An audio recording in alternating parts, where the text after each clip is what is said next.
Hi, my name is Rieko Nishida from the University of Osaka. Today I'd like to talk about the influence of international posture on engagement and pedagogical translanguage in classroom among Japanese university students. Sorry, I cannot go there today because my flight has been cancelled, so I'd like to send you the video. Against the backdrop of globalization, English has become a powerful tool for international communication. Therefore, there is a strong emphasis on English education from the ministry in Japan more than ever before. In this connection, the present research therefore focuses on engagement, motivation, international posture, as these factors reflect on the ministry's intention. And in addition to these factors, anxiety has also been identified in previous research as a crucial factor in examining the relationships among them. So far, there is no study focusing on engagement, motivation, international posture, and anxiety in career context in Japan. So first, I'd like to talk about multifaceted nature of engagement, motivation, international posture, and anxiety. So now let me move on to the literature review. Recently, engagement in the language learning has attracted the attentions of L2 researchers and practitioners because it is a key to successful in L2 learning. Ritchie and Christensen indicated the research shows that the engaged learners reach higher levels of learning achievement and benefit from many desirable side effects, such as deeper interest, greater motivation, and stronger self-efficacy and persistence. According to Mesa and Dornier, engagement is defined as active participation and involvement in certain behaviors. Regarding student engagement, engagement relates to activities in school-related matters and also tasks in academics. Engagement therefore concerns with both external and internal dimensions, because external dimension displays with student observable behavioral actions, and the internal dimensions concerns with student cognitive and emotional engagement.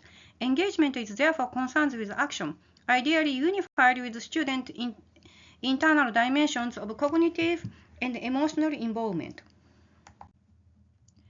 Engagement has 3 to 4 faceted dimensions. Friedrichs describes as 3 dimensions, including behavioral, affective, and cognitive. Svalbard added the 4th one, social dimension. Behavioral engagement refers to as student behavioral choice of learning. Emotional engagement refers to as student mental activity in their learning processes. Cognitive engagement refers to as student mental activity in their learning processes. Social engagement refers to as interaction, and then the learner's initiation or the maintenance. Engagement includes cognitive and affective involvement in the student activities. According to Mesa and Dornier, engagement addresses motivation and implementation and action together. Thus, it's in a unified concept. When students are engaged, they are inevitably fueled by some motivation and that gives direction to their action. But the fact that they are engaged, that also means that motivation drive has succeeded, including through the surroundings of multitude of distractions, temptations, and alternatives. In line with Dornier and Schroeder, motivation is defining as why people decided to do something, how long they are willing to sustain the activity, how hard they are going to pass it.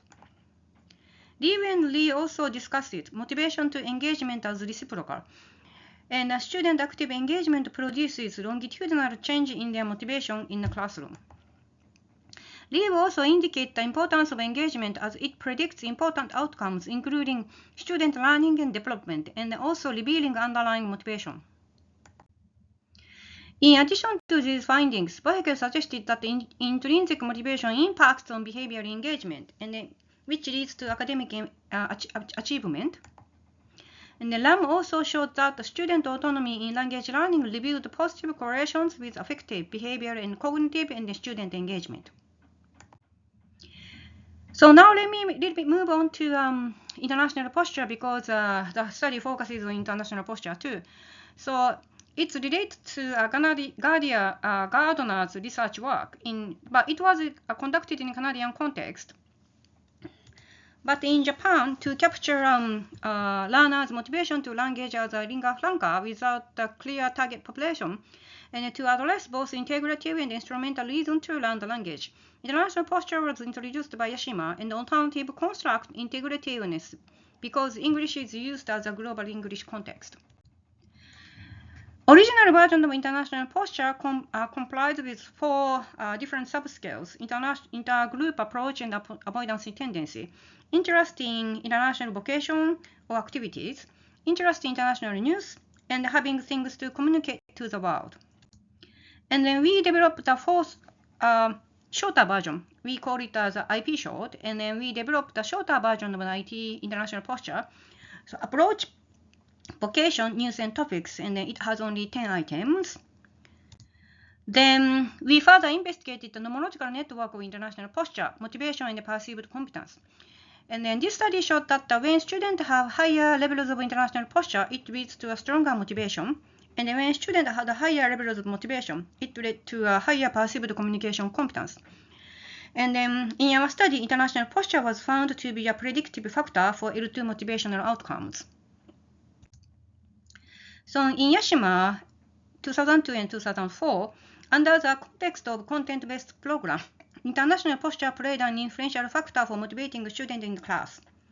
So the present study therefore investigates how international posture influences on motivation and engagement for Japanese university students in career context. So in addition to engagement and motivation in a language classroom, students may demonstrate negative emotions such as anxiety and stress while engaging in tasks performance, and then these emotions may affect engagement. In the language learning situation, and anxiety is known to be another influential factor in the language learning classroom, and then in SLA, anxiety is one of the most researched topics. So to reduce student anxiety, the use of translanguaging seems to have the positive influence on the student anxiety in the bilingual and also multilingual settings. It has been used both to develop students' understandings of the content and as a strategy to reduce anxiety in the acquisition of academic literacy in the context of a bilingual classroom. In Spain, for example, CENOD's data from 124 in-service teachers indicated that translanguaging may mitigate student language anxiety and reduce teachers' feelings of guilt associated with the use of multiple languages. In Creole, translanguaging refers to as a dynamic form of bilingualism in language classroom, and then by using systematic language switching or translanguaging, instructors are able to align instructions with the planned development of content, language, and cognition. So now let me move on to the research questions. The first research question was, what are the profiles of learner characteristics in relation to international posture, engagement, motivation, and L2 anxiety for Japanese university students in Creole? And 2, how are international postures and then these factors for Japanese university students in Creole interrelated? 3, how do students describe their experiences of using translanguaging to support understanding and learning in Creole lessons? Method. So in the current study, 166 students aged between 18 and 20 participated. They were taking Creole class. The study was conducted during the year of spring-summer semester of 2024. Students took the online questionnaire in the language class and then were also asked open-ended questions regarding translanguaging.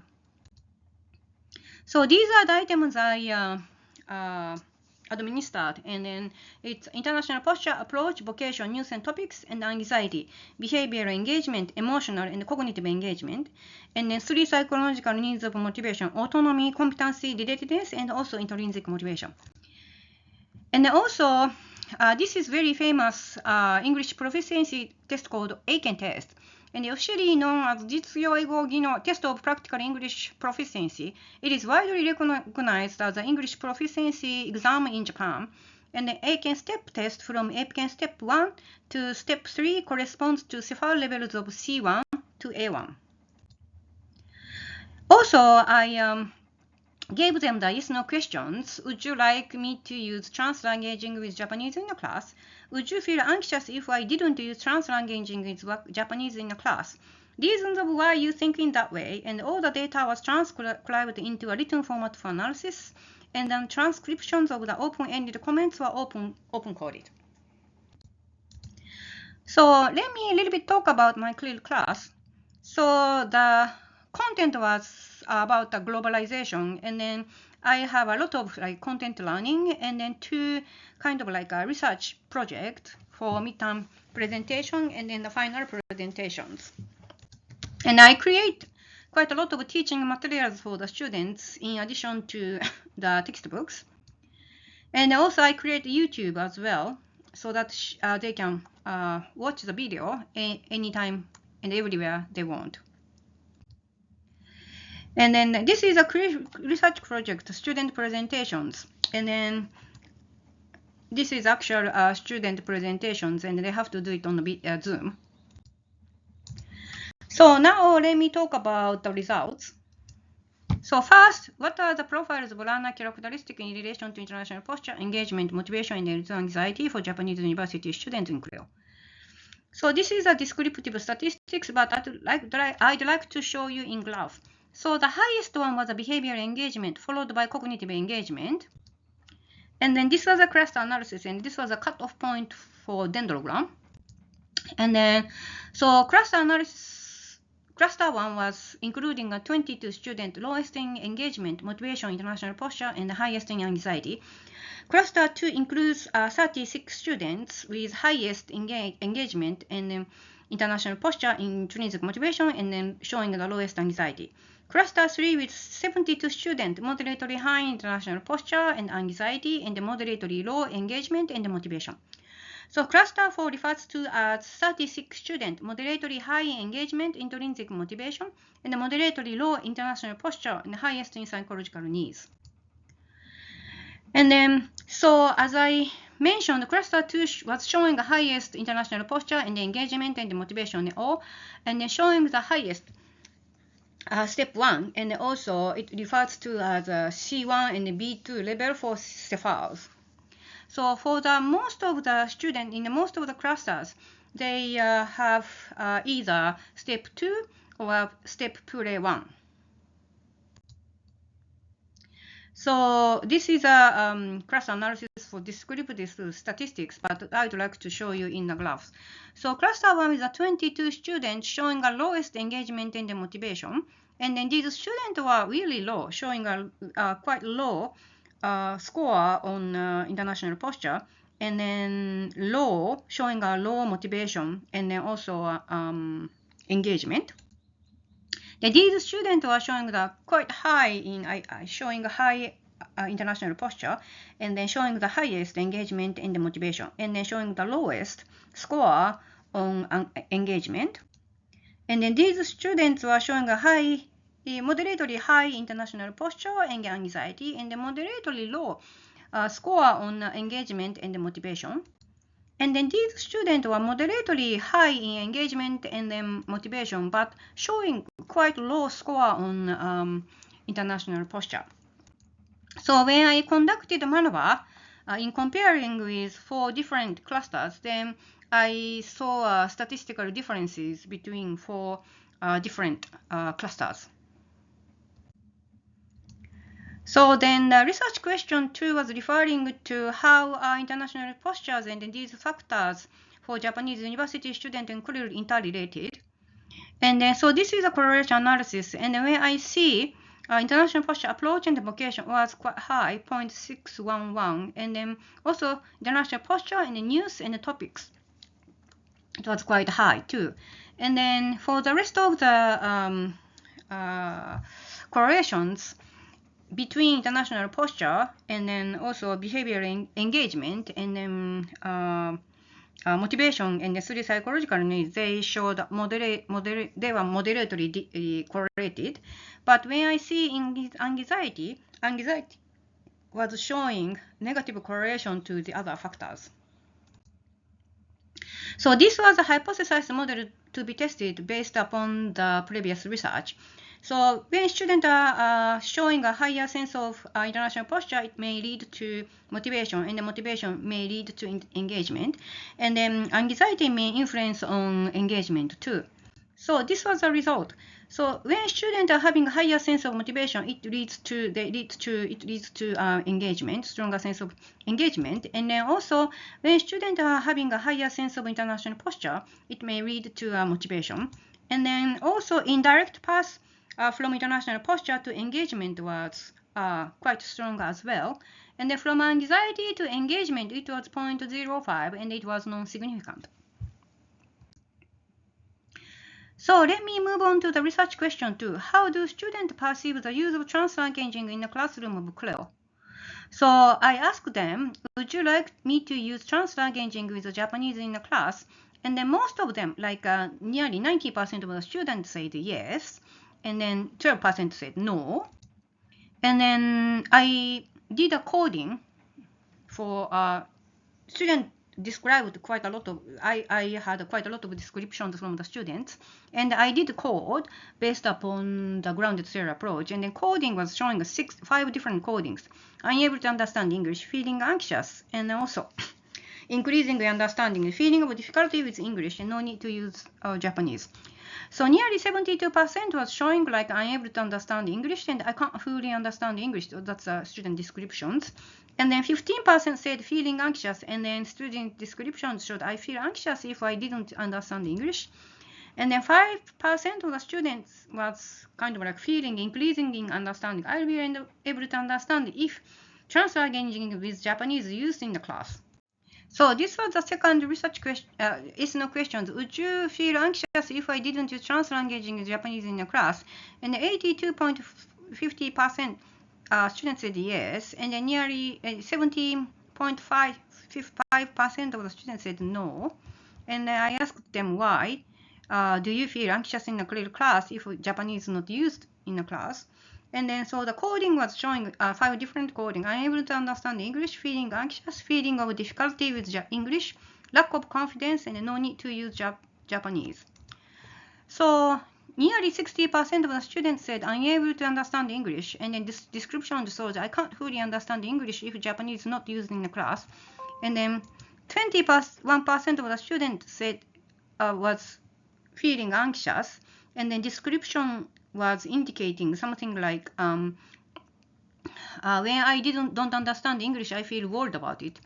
And then 5% of the students were responding to I find English difficult with Japanese. The coding was feeling of difficulty with English. So discussion. To answer to the first research question, to identify some profiles of learner characteristics in addition to international posture, engagement, motivation, and anxiety for Japanese university students in CLEO, descriptive statistics, cluster analysis, and maneuver were carried out. And then the results showed the behavioral engagement was the highest, followed by cognitive engagement. In the present study, behavioral engagement showed the highest, which was found to a direct relationship for student academic performance, according to Wong and Bohakel. For research question 2, cluster analysis, 4 distinctive learner characteristics were identified, and these who have the highest engagement in the international posture revealed moderately high in these psychological needs. Cluster 1, on the other hand, including 22 students, showed the lowest levels of engagement, motivation in the international posture, and also high levels of anxiety. This means that some students were greatly engaged in and motivated in the classroom, while the other students might not be involved in socially and personally. So by analyzing linguistics proficiency, Aiken step test, those who obtained higher linguistics proficiency scores also showed higher engagement and motivation factors, and as shown in cluster 2. The study result was similar to one, that behavioral engagement is linked to academic achievement. In the present study, similar results showed that the student whose behavioral engagement was higher also showed higher proficiency levels. To address to the second research question, which investigated the interrelationships between the international posture and then those factors among Japanese university students in CLEO, correlation analysis and then structural equation modeling were conducted to examine the intercorrelations among the international posture, motivation, anxiety, and engagement and anxiety. The correlation analysis revealed the strong correlations between IP approach and IP vocation. And when students show greater interest in international affairs, they may also become more interested in working in overseas. IP topic and IP news also revealed the strong correlations. And then also this means that when students engage in global issues, they may show their interest in overseas news. So intrinsic motivation was moderately correlated with emotional engagement and cognitive engagement, and the competence was also moderately correlated with emotional engagement and cognitive engagement. This suggests that fulfilling student perceived communication competence and enhancing intrinsic motivation in the language learning may be related to both cognitive and emotional engagement. The strong path observed from motivation to engagement, and this result was similar to the past study. Enhancing student motivation thus may lead to a greater engagement in the language learning in this context. Similarly, in Yashima and Nishida, results were obtained in the international posture also revealed indirect influence on engagement. And it can be said that the international posture plays an important role in enhancing motivation and engagement in the language learning. So the third research question was to understand how students perceive the use of translanguaging in a classroom of Koreo. The yes-no question and also open-ended question were asked to students. Regarding the use of translanguaging in a language context, nearly 90% of the students answered that they need Japanese to be used in a Koreo. In a language class, students may not feel confident if they're not addressed only in English. So by listening to the student voices, translanguaging needs to be used effectively in the language classrooms to facilitate understanding of the content. Translanguaging may reduce student language anxiety and reduce teachers' anxiety too. So as Liu mentioned, translanguaging oriented assessment in Koreo for empirical research is in need, and also translanguaging pedagogy discussion on the issues relating to equity, repertory, and creativity on how to scaffold students to be effective pedagogical practices in the language classroom situation will be needed in the future study. So conclusion. As mentioned earlier, English became a powerful tool for international communication against the backdrop of the globalization. It is therefore a strong emphasis on English education from the ministry in Japan more than ever before. So in this connection, the present study investigated international posture, motivation, engagement, and anxiety, and then the study shed light on the possibility that international posture can be a key factor for L2 motivation. Given the positive direct effect in direct influence on engagement, and also the study showed motivation can be a key factor for engagement. So as the present study shed light on the importance of the motivational factors and the engagement, furthermore, investigating and reflecting on the interplay of motivation and affective factors with respect to learner engagement will be the potential directions for the future research. And then these are the references. Thank you very much.